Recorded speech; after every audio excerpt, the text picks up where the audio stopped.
Hello guys, hi అందరికీ. నేను ఈరోజు ఎక్స్పల్స్ 200 గురించి కంప్లీట్ రివ్యూ పూర్తిగా నేను బైక్ గురించి చెప్పబోతున్నాను.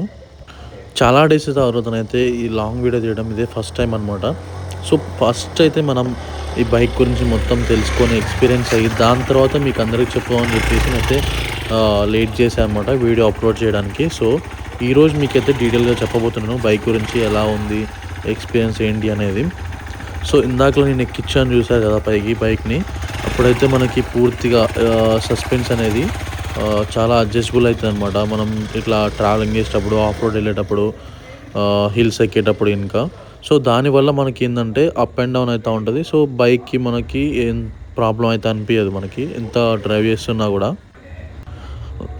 అండ్ ఈ బైక్ సస్పెన్స్ ఉన్నాయి కదా, ఫ్రంట్ వీల్, అవి ఏంటంటే టెలిస్కోపిక్ సస్పెన్స్ అనమాట. సో దానివల్ల మనకి బంపింగ్ అయితే తప్ప పెద్దగా ఎఫెక్ట్ అనేది అయితే పడదనమాట బైక్ మీద. ఎంత స్పీడ్లో మనం ఇట్లా లైక్ గుట్టలు, రాళ్ళు ఎక్కినా కూడా మనకి అంత ఎక్కినట్టు అనిపించదు. బైక్కి కూడా హెవీ వెయిట్ అయితే పడదు. అండ్ బండి ఎక్కేటప్పుడు కూడా చాలా సింపుల్గా ఎక్కుతుంది అనమాట మనకి, దిగేటప్పుడు కానీ ఎక్కేటప్పుడు కానీ. అండ్ బ్రేక్స్ కూడా బాగున్నాయి. మనకి ఎక్స్పల్స్ 200 4 వీల్లో సింగిల్ ఏబిఎస్ అయితే వచ్చింది. బ్యాక్ వీల్ అయితే ఏబిఎస్ రాలేదు, జస్ట్ ఓన్లీ డిస్క్ బ్రేక్ అయితే ఇచ్చాడు. ముందు వెనకాల డిస్క్ వచ్చింది, కానీ ఏబిఎస్ అయితే ఓన్లీ ముందు టైర్కి ఇచ్చాడు.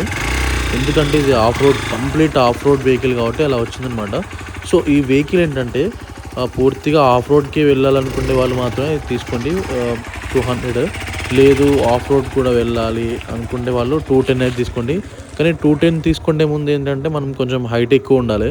అది తీసుకోవాలంటే 5.6 ఎబోవ్ ఉంటేనే 210 అనేది మనకి సెట్ అవుతుంది అనమాట. సో ఇది 200 అయితే 5.6 నుంచి బిలో ఉన్న వాళ్ళు, కొంచెం 5.6 అట్లా ఉన్న వాళ్ళకైతే పర్ఫెక్ట్గా అయితే అందుతుంది. ఎందుకంటే నేనైతే 5.6 ఉన్నాను. సో నాకైతే అక్కడ వరకు అయితే పర్ఫెక్ట్గా సరిపోయింది నాకు హైట్ అనేది. ఈ బైక్ డిజైన్ అయితే నాకైతే చాలా బాగా నచ్చింది. సో మీరు ఎవరైనా ఎక్స్పల్సే కావాలి అనుకున్న వాళ్ళైతే ఓన్లీ ఆఫ్ రోడ్కే కావాలి, ఆన్ రోడ్ అవసరం లేదనుకుంటేనే తీసుకోండి. లేదు ఆన్ రోడ్ కూడా వెళ్ళాలి అనుకుంటే మాత్రం మీకు బెటర్ ఆప్షన్ వచ్చేసి మనం ఎక్స్పల్స్ 210 అయితే బెటర్ చాలా. ఎందుకంటే ఇందులో మనకి సింగిల్ ఛానల్ ఏబిఎస్ వచ్చింది, డ్యూయల్ ఛానల్ అయితే రాలేదు. సో ఇదైతే ఏబిఎస్ కాదు, పూర్తిగా ఆఫ్ రోడ్ కాబట్టి అట్లా ఉంటుంది. అండ్ ఇంకొకటి ఏంటంటే మనకి మెయిన్ కావాల్సిందంటే హైట్. సో ఇదైతే 5.6 వరకు అయితే మీకు ఇది యూజ్ అవుతుంది పొట్టిగా ఉన్న వాళ్ళకి కూడా. సో 5.6 ఉన్న వాళ్ళు తీసుకోవచ్చు, అంటే అంత నుంచి కొంచెం కిందకైనా పైకైనా. సో అంతకి 5.6 ఎబో ఉన్న వాళ్ళైతే ప్రో తీసుకోండి, అది బెటర్. ప్రో తీసుకుంటే ఏంటంటే కొంచెం అది టార్క్ ఎక్కువ ఉంటుంది అండ్ స్పీడ్ ఎక్కువ ఉంటుంది. అండ్ మనకి ఇక్కడ లైట్స్ కూడా చూడండి, మనకి ఎల్ఈడి లైట్స్ ఇచ్చారు మొత్తం. ఇది 4 లైట్స్, అది ఆన్ చేసినప్పుడు వస్తుంది. నార్మల్గా కీ ఆన్ చేస్తే వస్తాయి 2, మిగతా ఇవి బైక్ ఆన్ చేసాక వస్తాయి అన్నమాట.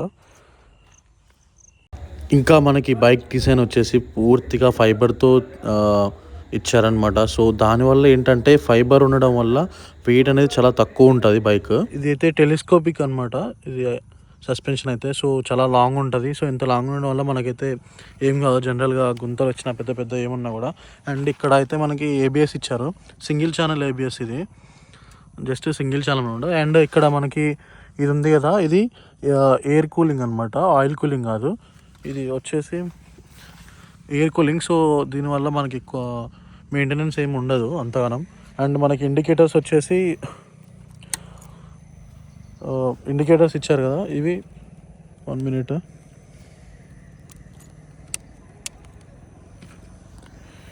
ఎల్ఈడి ఇండికేటర్స్ ఇవి మనకి. ఇందులో 4 ఇండికేటర్స్ కూడా ఉన్నాయి. మనకి ఎట్ ఏ టైం ఒకసారి 4 ఇండికేటర్స్ వస్తాయన్నమాట. అదొకటి నాకు బాగా నచ్చింది ఇందులో. అండ్ మనకి ఇందులో సైలెన్సర్ ఉంది కదా, సైలెన్సర్ అయితే చాలా హైట్ ఉంది. సో ఇలా పైకి ఇచ్చాడు. దీనివల్ల మనకి ఏంటంటే బురదలో కానీ వాటర్లో కానీ మనకి ఇంజన్లోకి వాటర్ వెళ్ళకుండా ఉంటుంది. సో అండ్ ఇక్కడ మనకైతే ఇది ఇక్కడ హార్న్ అయితే ఇక్కడ వచ్చింది. అండ్ 4V అనమాట, ఇది 200 ఎక్స్పల్స్ 200 4V అవైల్. సో ఈ బైక్ ఏంటంటే పూర్తిగా మనకి ఆఫ్ రోడింగ్కి అయితేనే పనికి వస్తుంది. సో ఆన్ రోడ్ అంటే బెటర్ ఎక్స్పల్స్ ప్రో అన్నా లేదంటే 210 అన్నా తీసుకోవడం బెటర్ మనం. సో ఇందులో మనకి డిస్ప్లేలో అయితే ఇక్కడ చూసారు కదా, సో ఇలా ఉంటుంది. ఇది బటన్, 4 ఇండికేటర్ బటన్ ఇది. అండ్ ఇక్కడ మోడ్స్ కూడా ఉంటాయి మనకి ఇందులో.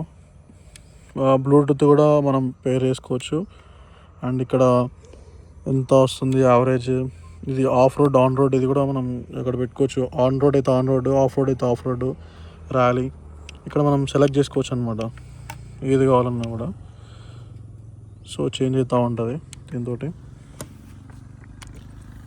అండ్ మనకి ఇక్కడ స్పోక్స్ వీల్స్ అనేది ఇచ్చారనమాట. సో ఎందుకంటే ఇది కంప్లీట్గా ఆఫ్ రోడ్ వెహికల్ కాబట్టి స్పోక్ వీల్స్ అనేది ఇస్తారు. ఏ ఆఫ్ రోడ్ వెహికల్కైనా కూడా స్పోక్ వీల్స్ అనేవి కంపల్సరీ ఉంటాయి. ఎల్లో వీల్స్ అనేవి ఉండవు అనమాట. ఎందుకంటే ఎల్లో వీల్స్ ఉంటే బ్రేక్ అయ్యే ఛాన్సెస్ ఉంటాయండి 90%. సో దానివల్ల స్పోక్ వీల్స్ ఇస్తారు. స్పోక్ వీల్స్ అనేవి స్ట్రాంగ్ ఉంటాయి. అండ్ ఆఫ్ రోడ్ టైర్స్ వస్తాయి అనమాట, బ్లాక్ టైర్స్. సో వీటి వల్ల ఏంటంటే గ్రిప్ అనేది చాలా ఉంటుంది. అండ్ ఇందులో మైనస్ ఏంటంటే మెయిన్లీ ఈ టైర్స్ అనేది ట్యూబ్ టైర్స్ అనమాట, ట్యూబ్లెస్ కాదు. సో ట్యూబ్ టైర్స్ కాబట్టి పంచర్ అయితే మాత్రం కొంచెం ఇబ్బంది ఉంటుంది. ట్యూబ్లెస్ అయితే అట్లా ఉండదు అనమాట. అదొక్కటి మైనస్ ఉంది ఇందులో. ఈవెన్ హిమాలయకి కూడా మనకి ట్యూబ్ టైర్సే వస్తాయి అందులో కూడా. ఇంకో చిన్న ప్రాబ్లం ఏంటంటే ఇప్పుడు ఇక్కడ ఈ మడ్గర్ ఉంది కదా, ఈ మడ్గర్ దగ్గర నుంచి మనకి కాళ్ళ మీద మట్టి అనేది చాలా పడుతూ ఉంటుంది. సో దాన్ని అవాయిడ్ చేయడానికి మనం ఎక్స్ట్రాగా ప్యానల్స్ పెట్టుకుంటే సెట్ అయిపోతుంది, ఏం ప్రాబ్లం లేదు పెద్దగా. దీనివల్ల కొంచెం మట్టి ఎక్కువ పడుతుంది నాకైతే చాలా, అదొకటి నాకు మంచి అనిపించలేదు అంతే ఇంకా. అండ్ అండ్ మనకి లైట్ డిజైన్ కూడా చాలా బాగుంది, కర్వ్లో ఇచ్చాడు. ఇది కూడా నాకు నచ్చింది. బైక్ అయితే బాగుంది. ఇప్పుడైతే నేను ఆఫ్ రోడ్ అండ్ ఆన్ రోడ్లో వెళ్ళి మీకు బైక్ స్పీడ్ మైలేజ్ అనేది చెప్తాను, చూడండి చివరి వరకు. మనం ఇలా బుర్కలో వెళ్ళేటప్పుడు అయితే మనకి ఏమంతగా హార్డ్గా అయితే అనిపించట్లేదు. సో చాలా స్మూత్గా వెళ్తుంది. లైక్ సస్పెన్షన్ అయితే చాలా బాగుంది, పెద్ద ప్రాబ్లం అయితే ఏం లేదు, చాలా బెటర్ ఉంది బైక్ అయితే. అండ్ సింపుల్గా మూవ్ అవుతుంది. హ్యాండిల్ అనేది కూడా చాలా ఈజీగా అడ్జస్ట్ అవుతుంది, ఎటు మూవ్ అయిపోతుంది అనమాట, చాలా ఈజీగా ఉంది. అండ్ పికప్ కూడా చాలా తొందరగా ఉంది. బైక్ 200cc కాబట్టి మినిమం ఉంటుంది గట్టిగా. అండ్ స్పీడ్ కూడా బాగా లేస్తుంది. నేను మీకు చూపిస్తా చూడండి, ఇట్లా పెట్టు.